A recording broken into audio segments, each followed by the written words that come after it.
Today is our first session of the masterclass. It's basically an 8 week audio session where I'll be coming with different topics to help you on your journey of healing. The first topic that we have today is going to be managing expectations. And the purpose of this meeting is basically just to identify what's within and outside of our control. And the reason why I chose this as our first discussion topic, because I think the most difficult part going through a separation and divorce many times is understanding the expectations that we set for ourselves and then the expectations that we place on others, whether that's your soon to be ex-partner, or just, family around you. So being able to kind of discuss our expectations and see if they're actually, realistic or not, and how we can navigate in a healthy manner moving forward. So let's start. Let's start it. I'm going to open the floor up right now and discuss. I mean, excuse me, not and discuss, but I want you all to discuss, what do you think has been the hardest expectation for you during this process? Whether the expectation that you've placed on yourself or the expectation that you may have put on your partner, or something that your partner may have, excuse me, your soon to be ex-partner may have expected out of you. What do you think is the hardest expectation that your partner may have placed on you, or the expectation that you've placed on yourself? I see, Lori, you have your hand up. You have the floor, my friend. Thank you. The hardest expectation I've placed on myself is to get back on my feet financially. And it's been quite a few years already, and I'm still in survival mode. And it's quite unnerving, to say the least. That's really an understatement, but that's one of them. That's the one that stands out the most in my mind. Okay. Thank Thank you. you. Yeah, thank you. Thank you. I think the fact that you are honest and aware of that, it's important to be aware, of the expectations that we place on ourselves in order to manage them, right? And being able, do you think, I just kind of want to throw that out there, do you think that that's a realistic expectation for yourself right now, to be where you were financially? I guess right now you want to be where you were financially prior to the separation and divorce right now. Is that correct? Well, we had a double income, so Got it. it made it so much easier. Now it's just me, and I work on commission only, and Mhm.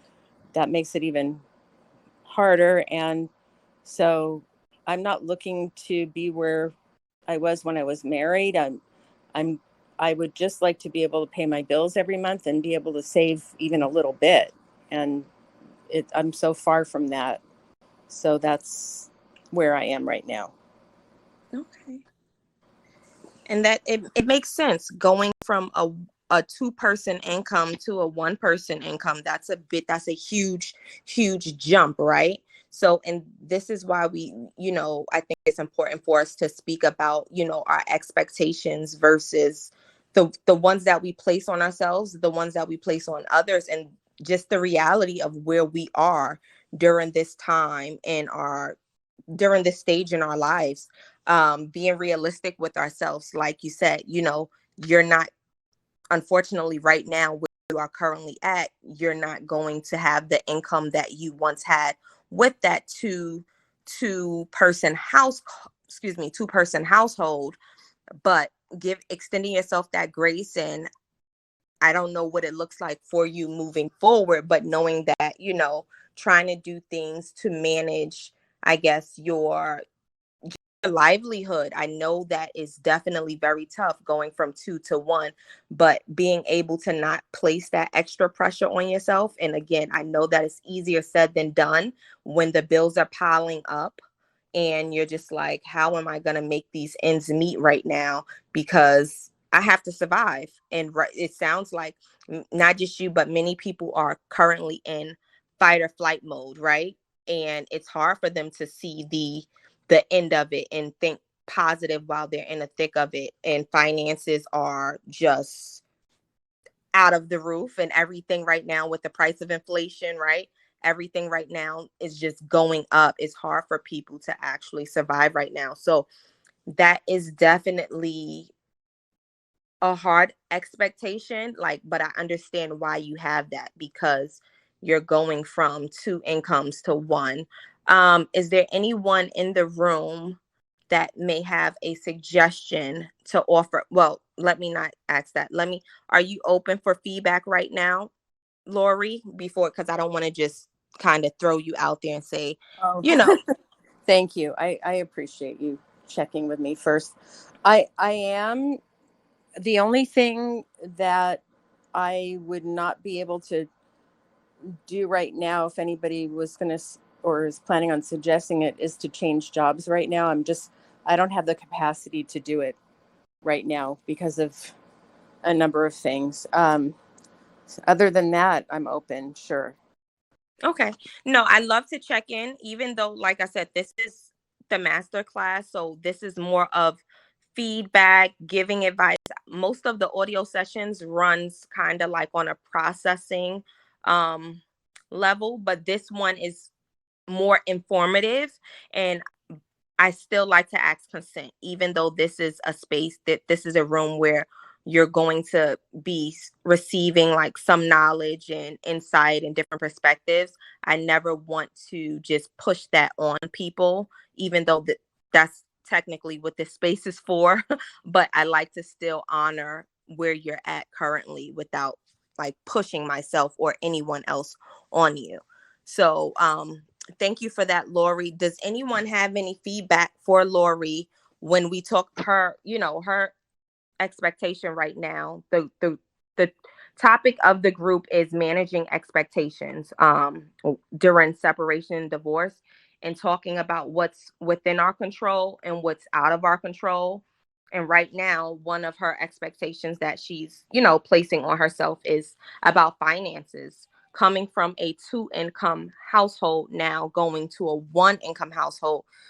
It's a major switch, right? That's a significant transition. So being able to manage that, that's an expectation she's placing on herself. Unfortunately, that expectation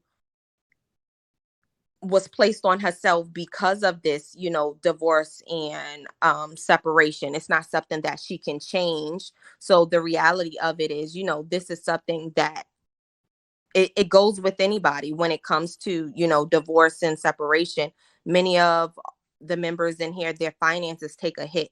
So has there been anything that anyone in this room has done to help them with their finances outside of switching a job? Because like Lori just said, she's not able to transition at her place of employment right now. But is there anything else that anyone may have to offer her, just, as a tip, or anything that they have done that's kind of worked with them in regards to finances?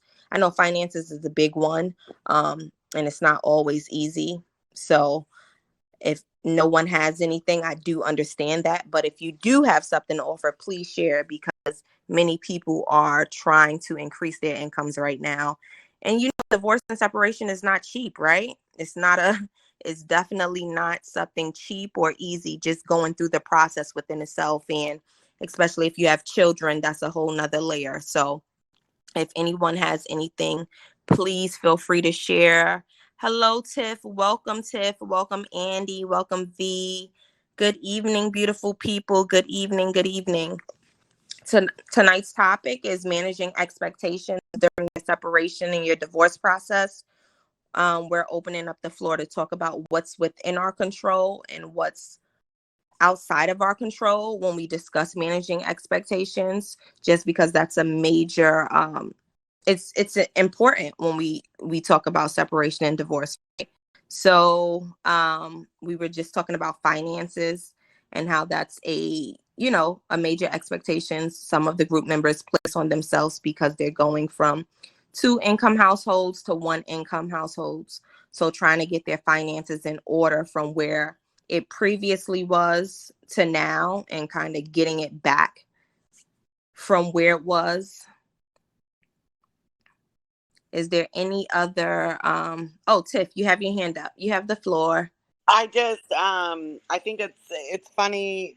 Like, I was in another group and I'm just exploring and I'm still just like researching and trying to do everything to make myself, the best version of me that I can be.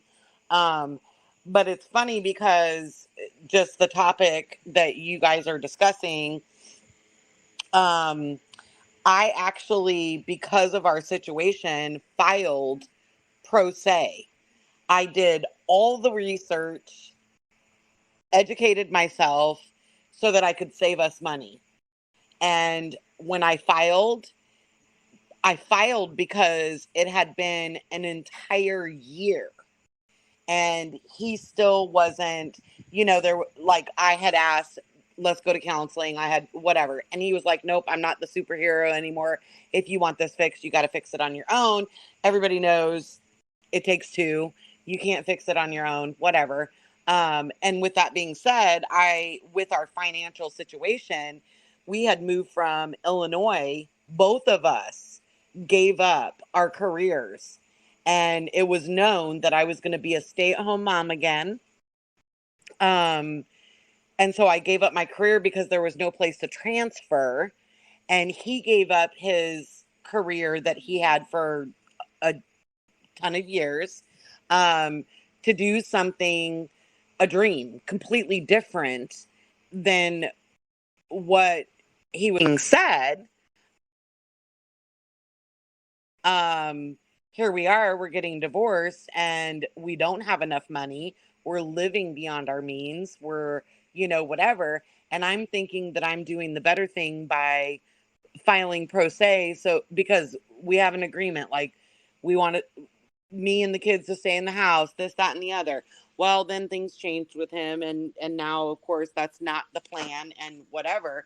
And he hired an attorney. So if you are going to go into it naively, um, make sure that you have that money saved. Make sure that you are prepared to do, because even though I feel very, I'm not book smart, but I'm worldly smart. And even though I felt like I was being smart about all of it, it still seems to have bitten me in the ass, as I am $5,000 in arrear to my attorney. So just be prepared, I guess. I don't know. Okay. Well, thank you for sharing your experience, Tiff. I think that can definitely give some people insight, especially, the members who may not have already filed for divorce, but it kind of gives them a perspective on what to look for when they're kind of managing their expectations when we talk about in regards to the financial aspect of it, right? Because many people don't know what to expect. So that's definitely something that can help people as they navigate that process. And again, as we talk about, managing expectations, what's within our control and what's outside of our control, I think a huge part in managing expectations during your separation and divorce process is being able to communicate effectively and regularly with your soon to be ex partners, because that can also play a part in, what it is that you expect to receive out of the divorce, what it is you expect to, how you expect to co-parent if you have children together, and being able to initiate those conversations on a consistent basis, because it helps with the relationship, whether or not you're in a, not saying that you have to be best friends with this person, but if you want to build some type of continuity with being able to have a positive dialogue, I think communicating effectively and regularly what it is that you expect, being clear on your expectations and being clear on their expectations, because many times people are blindsided. They don't know what this person wants. They may just have a lawyer come with a list of things, and you're like, hold on, I didn't know this was going on. So rather you communicate, sometimes, and I do understand every situation is different. Sometimes you may not be able to communicate with your ex-partner because they may just not be in a healthy space for you to communicate with them. But if you can communicate with them and you are able to have those dialogues without mediation or without, a mediator, I would encourage you to do it yourself. And it will allow you to understand, your role better and how to kind of navigate this, especially if you have children, and what it'll actually look like. So I think that's one of the first things, being able to communicate effectively and regularly when we talk about managing expectations, what's within our control and what's not in our control, and also being able to celebrate your successes. Whenever you succeed with something, with the expectation that you placed on yourself, especially during this time in your life, you're going through such a significant transition.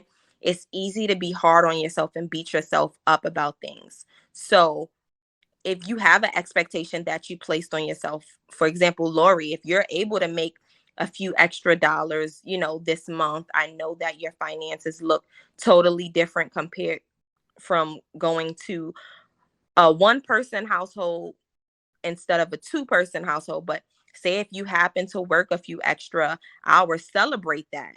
Be able to celebrate that, because that's an expectation. That's one of the expectations that you've placed on yourself, like being able to just stay afloat during this time and financially provide for yourself. So when you are able to pay that bill for this month, even if it is, very hard, celebrate. Hey, I was able to pay my bills this month.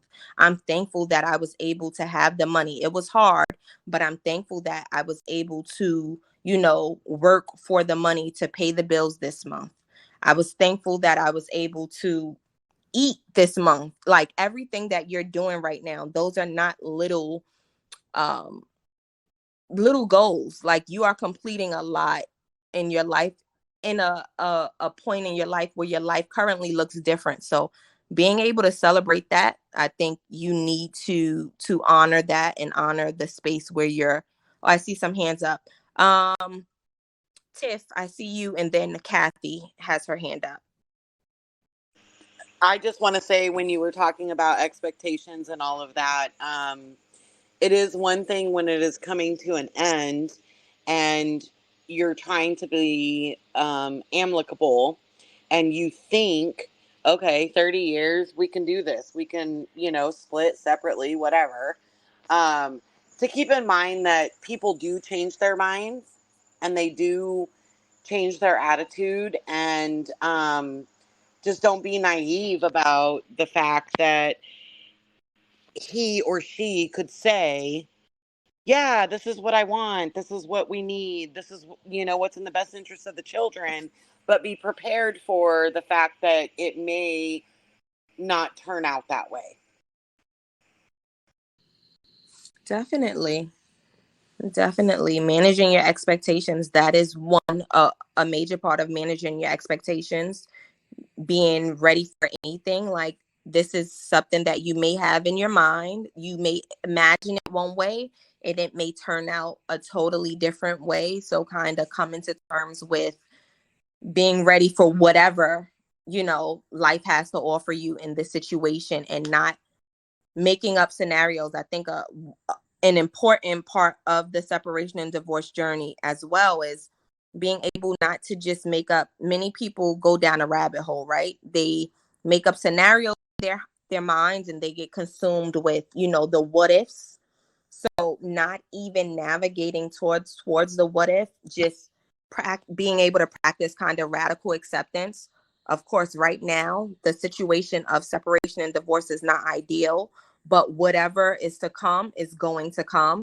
Being prepared for whatever, but not allowing yourself to kind of go down that rabbit hole with the thoughts of scenario A, scenario B, scenario C. Of course, these things can happen, but you don't want to be consumed with that. You don't want to allow that to make you go into the dark space. I always encourage members, if you do have to go into that dark space and drift off there, feel all the feels, but don't allow yourself to stay there. So honor what it is that you're feeling, hold space for yourself, allow yourself to feel it, but please don't let it consume you. I see Kathy, you have your hand up. You have the floor, my friend. Hello. Yeah, I was wondering if you had, you or anybody else had any advice on just how to deal with the income discrepancy in a divorce.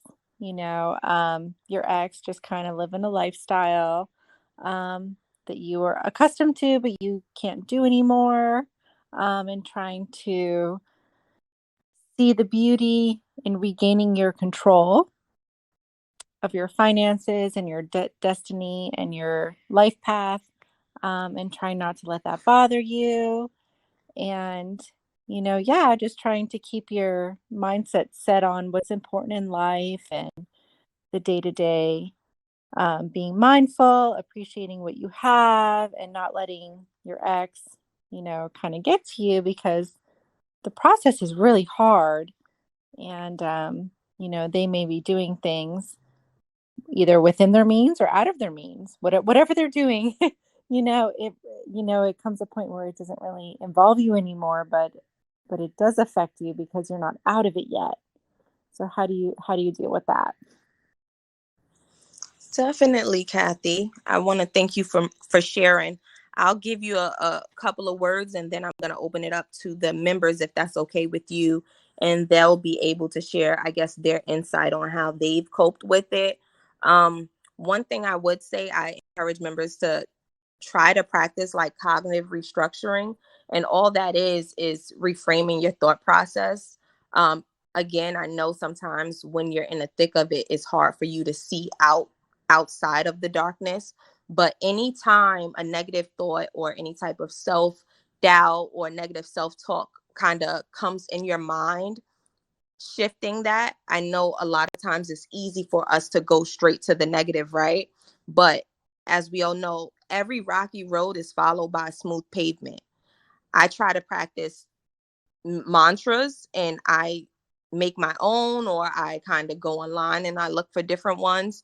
But there's one that I always say to myself is, it won't always be like this. It won't always be like this. And saying that, even when I'm in the thick of things, it allows me to shift my mindset completely, because I know that things that I've gone through in the past that I thought that I could not make it out of, I've made it out of. And that literally just shifts me, but it brings me back to reality. Like, everything that I've gone through, and at those moments, of course, I couldn't see it. But now, me being able to say that to myself, it literally grounds me.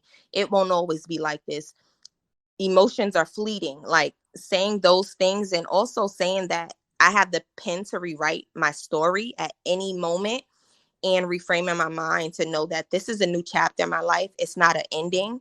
By me saying that this is a new chapter instead of saying it's an ending, it also positively reinforces that I'm the author of this. Like, the way I'm able to switch my mindset is crazy, right? Like, many times when we're literally in the thick of it, we go to the worst case scenario. We're like, this is horrible. This is the ending. I've had members in my group say, this is my second failed marriage. And I always encourage her, like, no, this is not, a failed marriage. Look at it as a opportunity.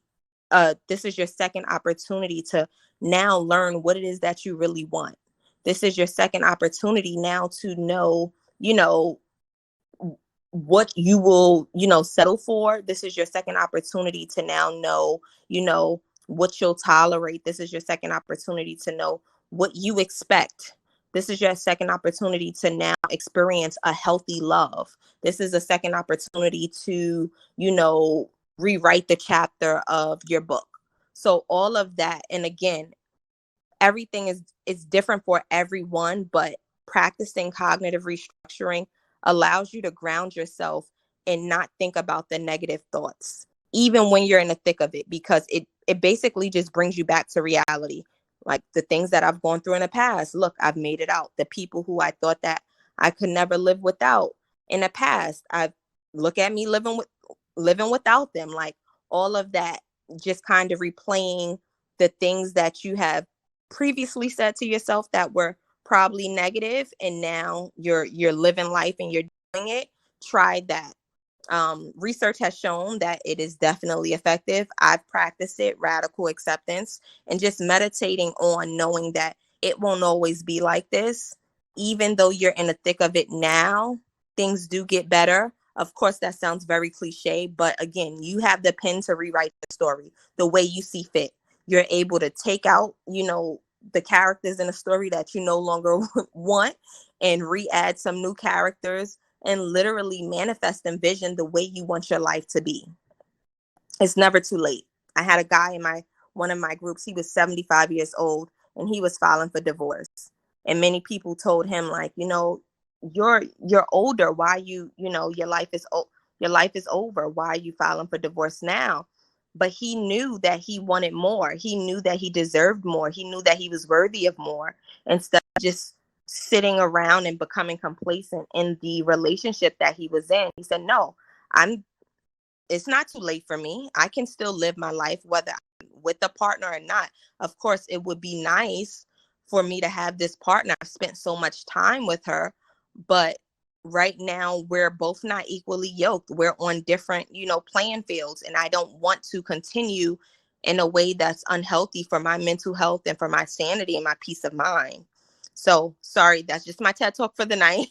I'm going to open it up for the other members to share ways that they may, kind of deal with this and navigate their journeys. If anyone is open to sharing, please, you all have the floor.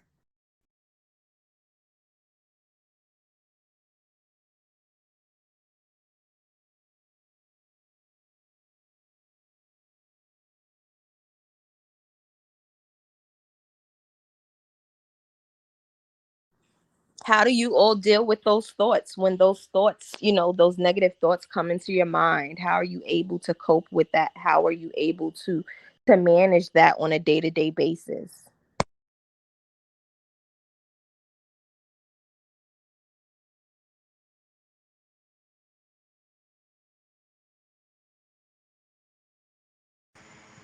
I personally take it day by day.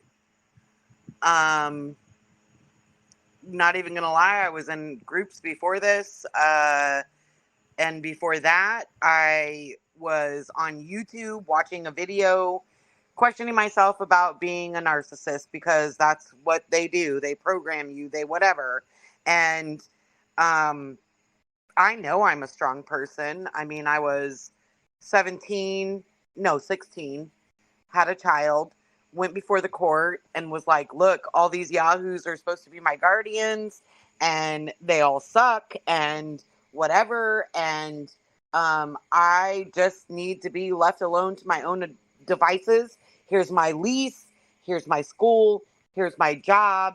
Here's this, that, and the other. Yet I fell into the trap of 30 years being with somebody who deprogrammed me, and you just have to take it day by day. I mean, and like I was saying today, um Florida hurricane, whatever, and it's coming in the middle of the night, and he's checking at night, not days before, not like, are you all prepared, are you all safe, are you all, whatever. But I'm the crazy person, so I still allow that to get to me sometimes, but then that's when I hit circles and counseling and whatever to say, hey, no, you are somebody.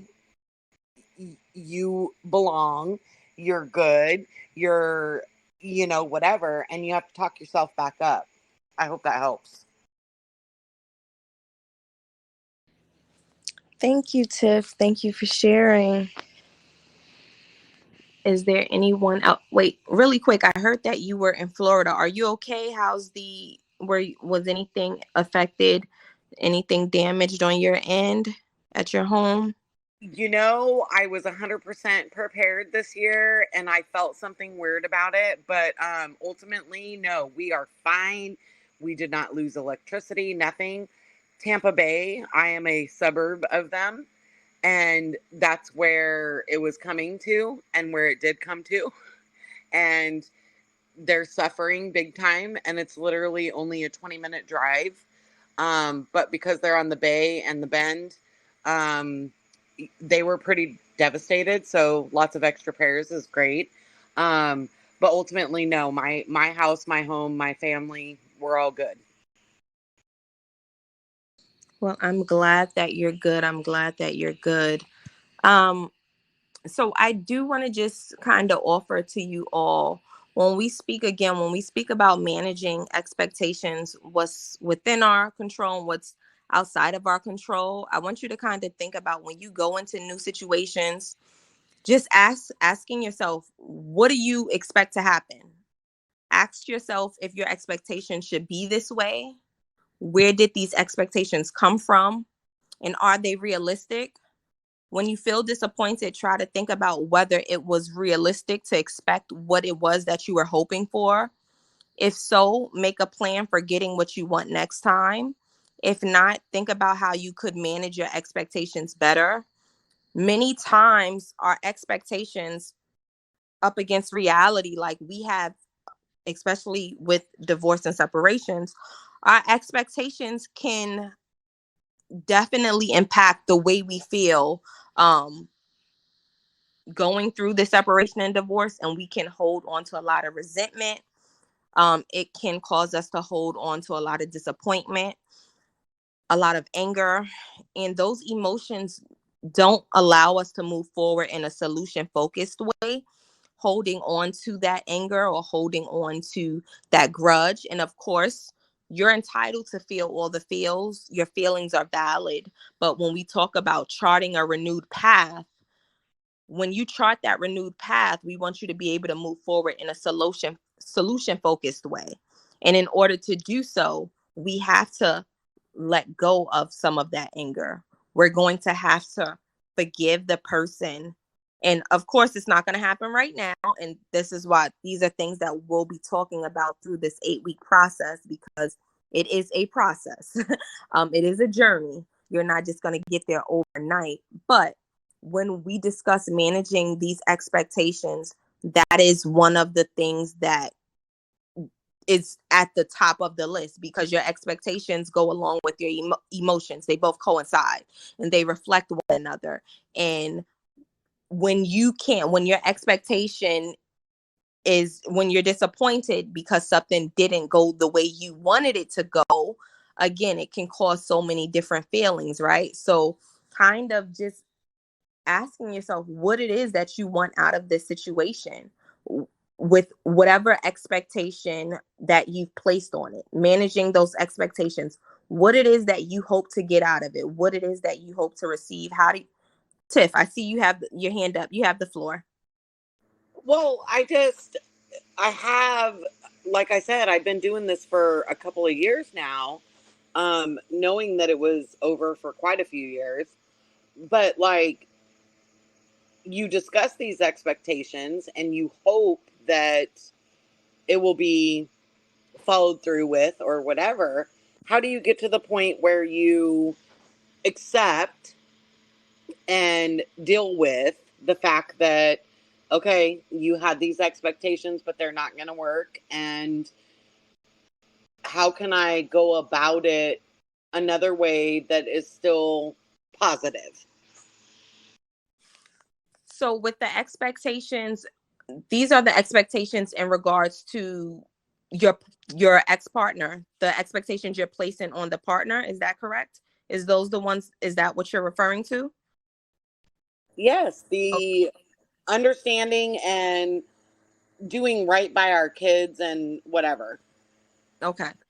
So with that too, if one of the major things with expectations placed on ex-partners who are co-parenting, when it comes to children, unfortunately, before I answer, I do see Travis. They have their hand up. Travis, do you have something in regards to Tiffany, or did you want to just say something? Did you have something? Travis, can you hear me? Yeah, can you hear me? Yes. I was just going to ask you for advice on my situation when you're done with her. I don't want to step on any toes. I just Oh, throwing my okay. hand up. Yeah, of course. I didn't know if it was something, if you had something for her, so I didn't want to intervene. But I'll share with Tiffany and then I'll kind of come back to you. Is that okay? Yeah, absolutely. I just joined, so don't heed any progress you have. Okay, no worries. So Tiff, back to you in regards to your partner, especially when it comes to children. The children, of course, are going to be at the forefront of it all, right? Their mental health and their well-being is the top. If your partner, as far as if they're not, I guess, stepping up to the expectations that you have placed on them, then it will be time to implement boundaries, because you don't want the children to be, impacted negatively by whatever it is that the partner is doing. So I'm not sure exactly what that looks like in your household, but being clear, of course, it sounds like you said you were clear about your expectations and what you wanted from their dad to parent them. And if he's not following through with that, then there's going to have to kind of be some, I don't want to say pushback, but you have to be clear when it comes to children. That this is where it gets difficult, because with co-parenting, of course, you don't want to cause any confusion or chaos, because you have children to think about, but you don't want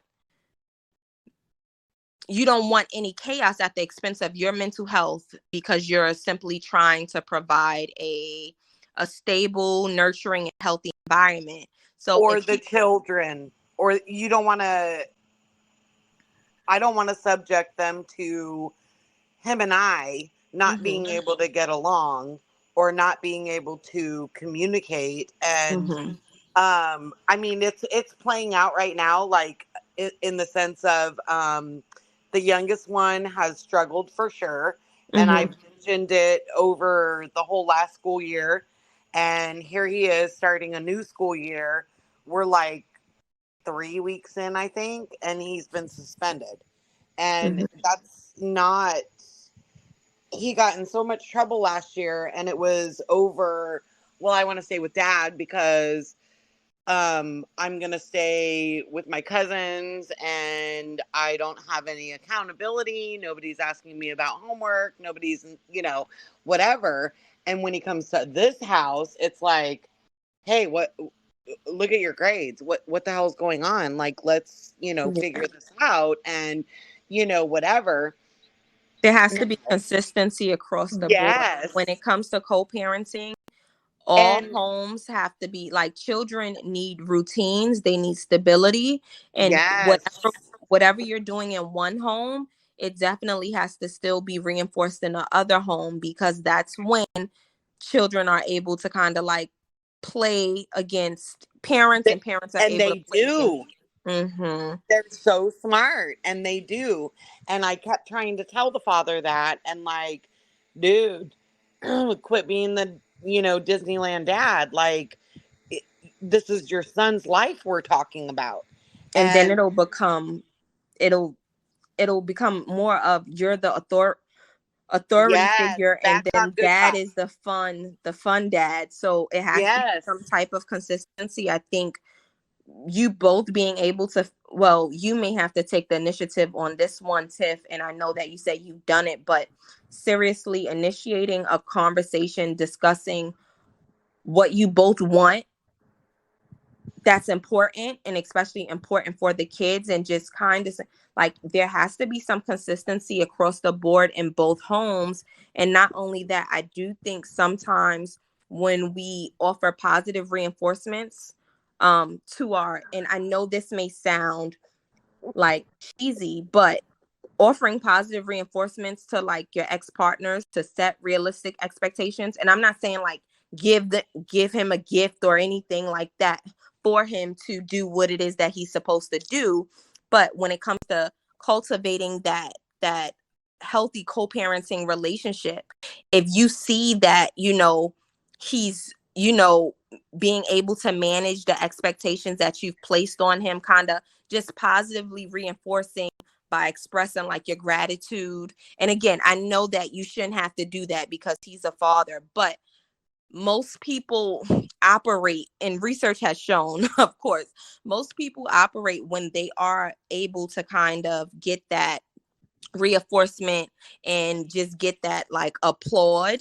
It kind of it allows them to continue to engage in those commitments of abiding by the expectations, whereas if no one's pointing it out, you shouldn't have to point this out, but this is just something that may potentially help when you are able to, say, thank you. I see, we've been working really well together as co-parents. I see that you have really been, engaging with our son and, checking his homework or whatever that looks like for you. Sometimes people just need to hear those words.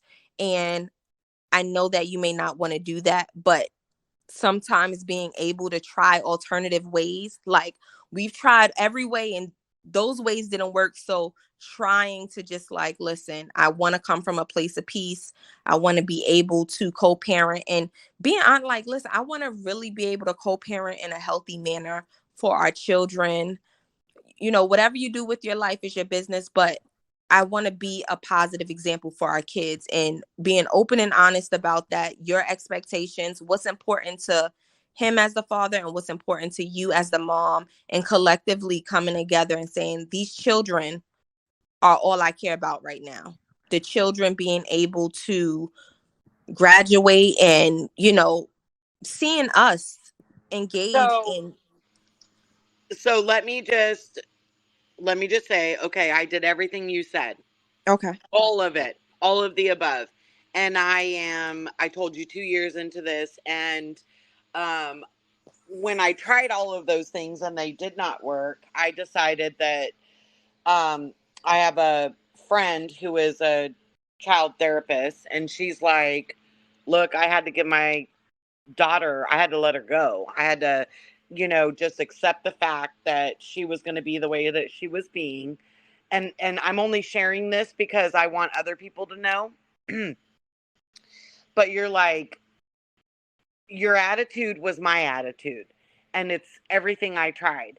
And then I finally got to the point after talking to the psychologist that um I have to let it play out. I have to keep my rules. I have to do what I'm doing, and make sure that they know that it's stable, like you said, and it's consistent. And um, I'm not out dating guys and filling my voids or whatever with something else. That they are my number one focus.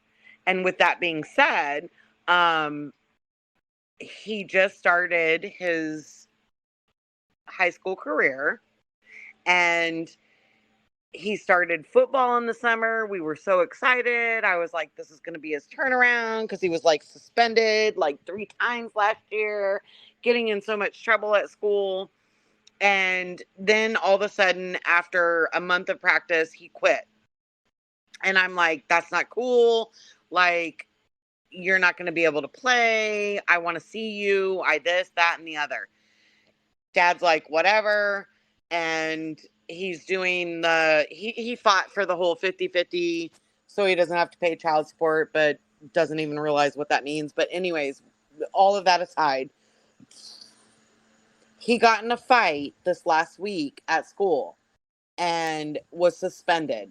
And he's been here with me, and he's been spending time with the family, spending time with the babies that adore him and whatever. And he's been missing, even though he's had all this freedom, he's been missing it.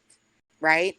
So it's Dad's week. It's Thursday almost. Why is he not with Dad? Because he doesn't want to be with Dad. And that just finally happened. It just finally got to the point where he's seeing the structure, the consistency, and all of that. And I'm just saying that I've been struggling with it for a couple of years now, and it's finally, I hope, coming to fruition. Well, thank you for sharing, Tiff. And I think all of your hard work as mama and being able to keep that consistency and modeling, what the healthy dynamic looks like, especially with the family unit, even though, you guys are no longer a nuclear family, having that stability, children need that. So I know it took a while for things to kind of ground out, but the work that you put in did not go unnoticed. Like right now, all of the seeds that you planted, he clearly, it sounds like your son is definitely, aware of that. It's unfortunate that his dad is not on the same, you know, playing field right now, but continuing to still do the work, even if it doesn't feel like no progress is being made.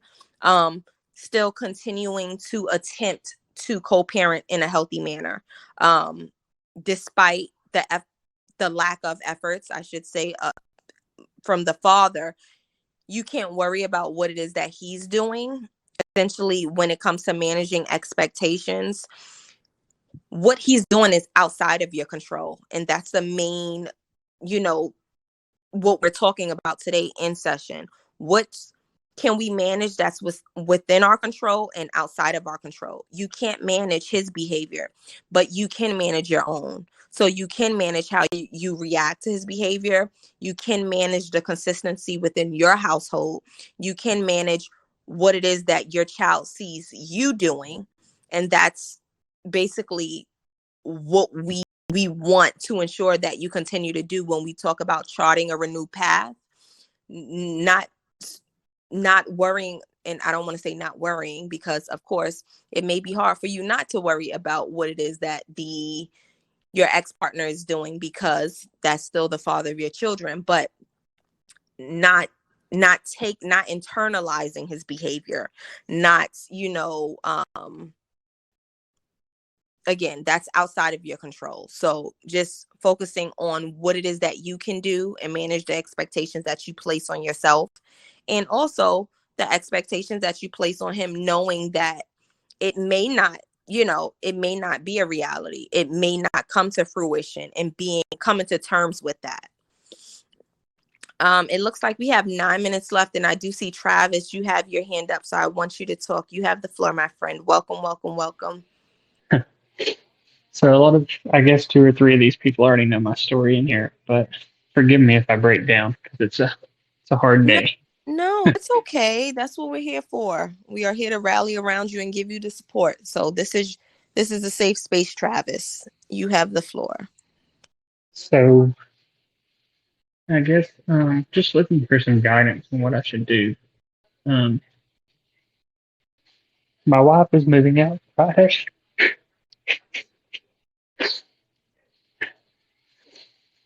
And I'm still very much in love with my wife.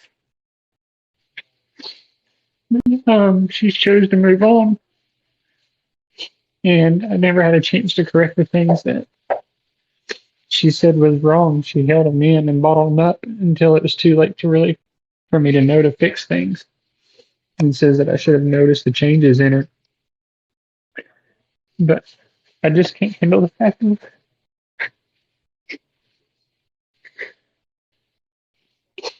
doing life without her. It's hurting so bad.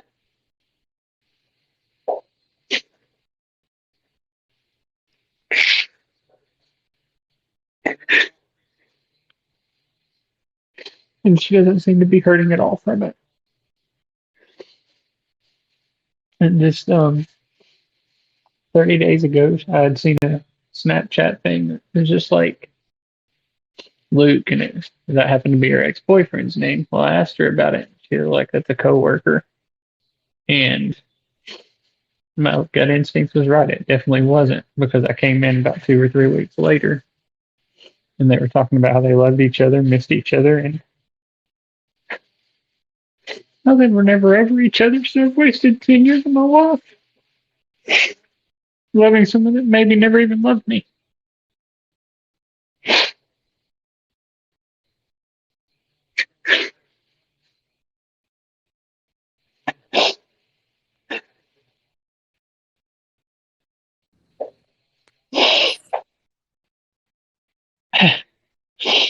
I'm sorry. No. Please don't apologize at all. I want to give you a moment and just, we have 7 minutes left, but I want to be able to hold space for you right now and offer you some support and some encouraging words. So I'm going to open up the floor. Are you open to encouraging words and just some positive words for you right now, Travis? I don't want to overwhelm you, but I do want to be able to rally around you and give you some support this evening. Yeah, that's fine. I don't know how to move on because, like I said, I still love her, and I realized after Friday she's out of my life. Okay. I see Tiff has her hand up. I think she has some words for you, Tiff. I do. Travis, it is so difficult, especially when you give somebody what you feel like is like your everything. You got to dig deep, find yourself, remember who you are, where you came from, and where you have become, and what you have become, I guess is the better wording. And trust in yourself that you're going to be okay, and that ultimately this is not the person that defines you. You are you. You are wholesome. You are who you are because of the experiences, life experiences, all of the above that you have been through. And you're going to make it through this. And you're going to be stronger on the outside. It's going to be hard. It's going to be painful. But you are going to be strong and you're going to make it through it.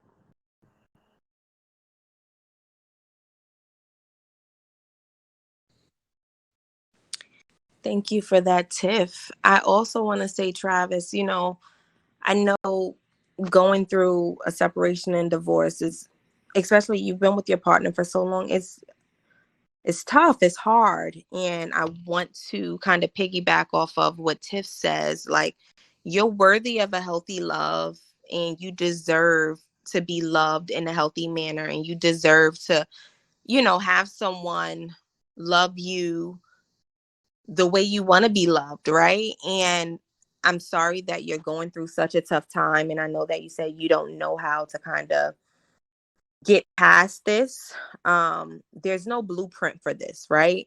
There's no book on how to get past this. The only way out is through. There literally is no, with healing looks different for everyone, and you've spent such a significant amount of time with this person, so it may take a while, and that's okay. I want you to be able to honor what it is that you feel and hold space for yourself and make no apologies for it. If you feel like it's taken you a long time, that's okay too. There's no timeline for this, so try not to have an expectation of, how long it'll take to kind of get through this, because you're going to grow through this, of course, with everything that you're going through. It may not feel like that while you're in the thick of it, but try not to have any expectations with a timeline on it. Like, how long is this going to take for me to feel better? Because there's no time limit. Some days you may feel like you're doing better than others, and some days may feel like you're doing worse than others, and some days you're like, what the heck is going on? How did I get here? There's going to be so many different questions of I shoulda, coulda, woulda. There's going to be, the feeling of grief. Grief is a roller coaster. Grief is a crazy emotion. Some days, like I said, it'll feel better than others. But holding space for yourself and allowing yourself to feel all of it, even the uncomfortable ones, being able to sit in it, because that's imperative right now, to feel all the feels throughout the journey instead of suppressing it. I'd rather you feel it now. Do the work now. You're already doing the hardest part, which is finding support, like being able, like you sought out support, and that shows that you're solution focused. You said, hey, I don't like the way this is feeling. I may need, people to rally around me and give me some extra support, and I want to be able to do it with people who can kind of get it. Like, people who are going through similar things where I don't have to necessarily explain every little thing that I feel, because they have felt the same as well. And if they haven't felt the exact same, they felt something similar. Everyone has been where you are, or they currently are still where you are. But giving yourself that grace, extending yourself the grace and compassion, all I can say and suggest is right now, working on you, prioritize, looking at yourself as a priority. I know, of course, you love your partner and you want things to work out.